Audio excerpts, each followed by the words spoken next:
Harka fuunee shamaa akkam jirtu kabajamoo dhaggeeffattoota keenya. Akkuma kanaan dura baratame Finfinnee Maltiimiidiyaa irraa yeroo odeeffannoo isin biraan geenyu irratti argamna. Odeeffannoo har'aa waliin hanga dhumaatti turtii isin faana kan taasisu Anaagaa Jimaati.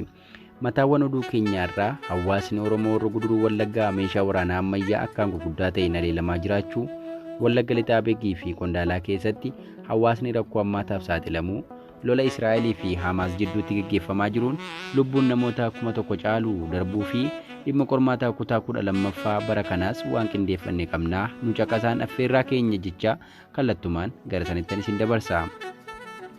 Hawaasni Oromoo Horroo Guduruu Wallaggaa meeshaa waraanaa ammayyaa akkaan gurguddaa ta'een haleelamaa jiraachuun dhaga'ame. Uummata Oromoo irratti lolli mootummaa Itiyoophiyaan baname ammallee jabaatee itti fufuun uummanni aarsaa guddaa kaffalaa jiraachuun gabaasameera.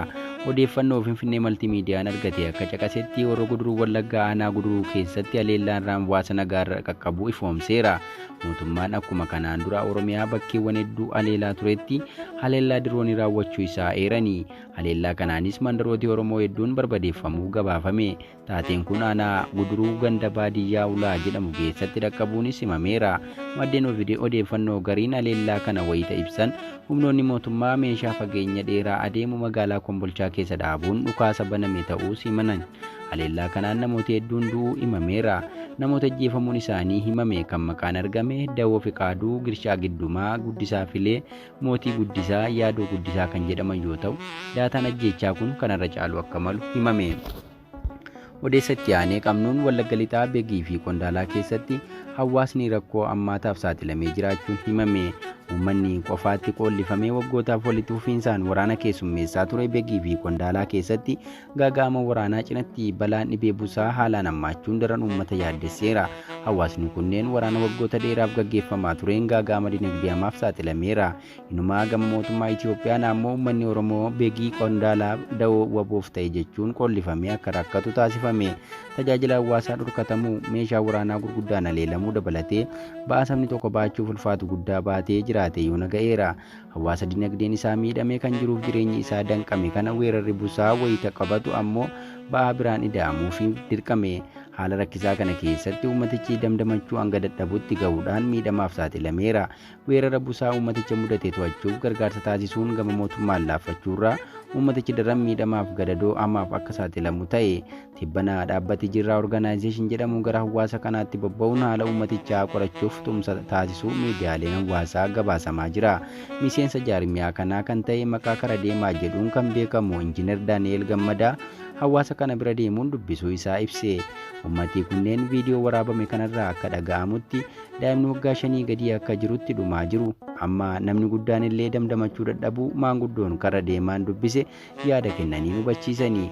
Suuraalee fi viidiyoo kara deemaan waraabaman hawaasa boo'ichaan wal awwaalaa jiru, uummata dhumaa jiru, boolla reeffaaf qotamaa jiru agarsiisa. Akkasuma rakkinni hawaasichaa hangam ulfaataa ta'uu isaaf ragaa qabatamaa lafa kaa'a. Rakkoo hawaasa Oromoo Wallagga Lixaa Beegii fi Qondaalaa mudate kun weerara dhukkubaa qofa miti. Hawaasichi waggoota dheeraaf maqaa deeggartoota shanee jedhuun qollifamee akka hin qotanne, kan qotate ammoo akka hin sassaabbanne taasifamuun dinagdeen akka cabu ta'eera. Har'a hawaasichi beela hammaataa keessummeessuu keessatti argamullee himama. Waqtii birraa kanaan hawaasni beela'ee jechuun egereen uummata kanaa baatilee itti aanan akkam ta'a yaaddoon jedhu ulfaataadha. Hawaasicha keessaa namooti hanga ta'e of danda'an naannichaa baqachuun magaalaatti galu, kaawwan ammoo ijoollee isaanii bakka biraan magaalaalee irratti barsiifachuu eegaluun bubbuluu himama. Naannoo kana keessa jiraachaa kan jiru durumaa harka qalleeyyii yoo ta'u, amma rakkoo furmaata isaa akkaan dheerateef kan saaxilame kanneen durumaa jireenya giddugaleessaa irra jiraniif harka qalleeyyii ta'uu gabaasame. Naannichatti saamunaa hanga qarshii 80 yoo ga'u, qorichi busaa ammoo qarshii 1000 waliin bitamaa akka jiru gabaafama. Haalli kun uummata kana tuutuu jireenyaa keessatti kuffisuu isaa gabaasni argame kun ifa taasisa. Hawaasni kun ammallee deeggarsa kan barbaadu ta'uu qaamoleen uummata kana qaamaan deemanii argan karaa adda addaa dhaamaniiru. Odeeffannoo biraa itti aanee qabnuun bu'aan qormaata kutaa 12ffaa bara 2015 guyyaa irraa ifoomu ministeerri barnootaa beeksisanii. Ministeera barnootaa Piroofeesar Biraanuu Naggaa bu'aa qormaata ba'iinsa kutaa 12ffaa bara 2015 ilaalchisee ibsa kennaniiru. Barattoota 845,188 qormaata fudhatan keessaa 818,188 kan hin dabarre ta'uu fi barattoonni 21,700 qofaa qormaata darbuun dhaga'ameera. Manneen barnootaa 3,106 qormaata fudhachiisan keessaa manneen barnootaa 1,328 barataan tokko illee odoo hin darbin darbuu gabaasi ibsichi qeereera. Kana jechuun barattoonni qormaata kana irratti qabxii 50% ol galmeessan keessaa 3.2 qofa ta'uu ibsame. Qormaata kutaa 12ffaa bara 2015 dhuma ji'a adoolessaa bara 2015 marsaan lamaan kenname kana barattoonni 840 ol fudhachuun isaanii ni yaadatama. Gabaasa dhumaa farkaa qabnuun lola Israa'elii fi Hamaas jidduutti gaggeeffamaa jiruun lubbuun namoota 1,000 caaluu galaafatus har'a wal waraanaa akka oolan eerame. Hamaas haleellaa tasaa akka bakakkaa sanbata dheengaddaa Israa'el irratti fudhateen namoota 700 ajjeesee 2,150 akka madeesse ministeerri ittisaa Israa'el beeksiseera. Tarkaanfiin haleellaa Alaaskaa Birgeed jedhamuun fudhatame kun seenaa lola Israa'elii fi Filisxeem jidduutti kan takkaadha argamee hin beekne qindaawaa saffisaa fi maniisaa guutummaatti kan argatedha jedhame. Sanbata darbe Hamaas samii fi lafoon daangaa Israa'el seenee tarkaanfii ajaa'ibaa fudhatee ture. Daqiiqaa lama hin caalle keessatti misaa'ilota 2,500 caalan magaalota gurguddoo fi mooraa waraanaa irratti dhukaasee Teel Aviv rifaatu keessa galchee kan qabdee gadhiistu walaalte. Misaa'illi Gaazaa keessaa dhukaaseen alatti samii irraan xiyyaarotaan nammaleeyyii 200 hidhachiisee magaalota kan akka Yerusaalem reebaa ture. Lafa irraan waraanni isaa hedduun daangaa Israa'el kan shibootiin cufameeru diigee seenuun gama kibbaan mooraa waraanaa fi poolisii dabalatee magaalota 7 to'atan. Amma magaalotni Israa'el 6 harka Hamaas jiru.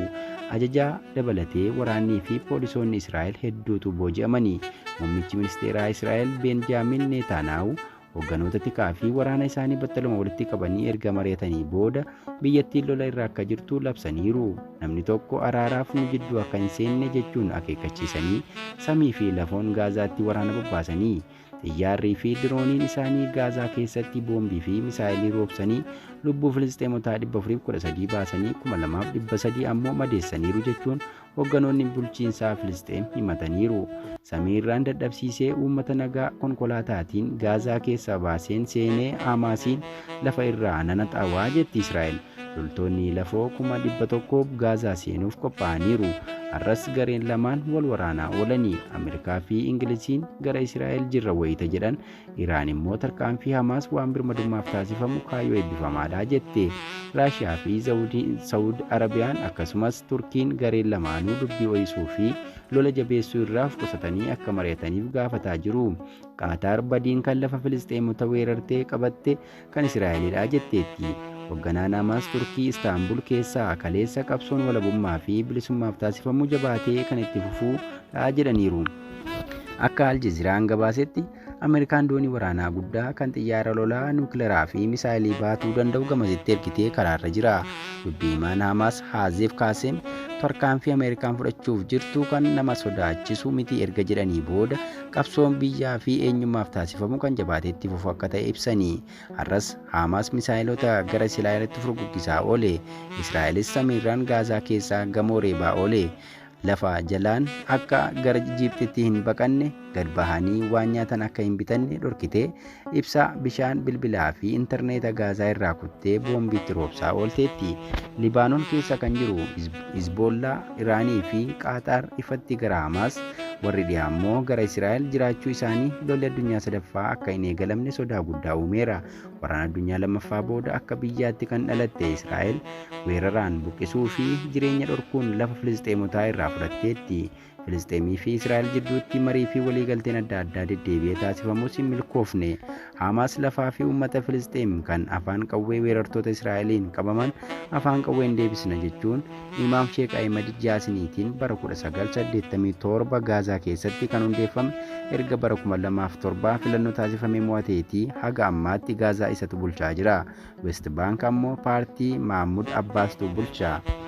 Egaa dhaggeeffattoota Finfinnee Maltiimiidiyaa odeeffannoo nuti irraaf qabanne kana fakkaata. Finfinnee Maltiimiidiyaa laayik, sheer, sabiskiraayib gochuu hin dagatinaa dhaamsa keenya. Qophiilee kana fakkaatuun hanga walitti deebinutti nagaan nuuf tura.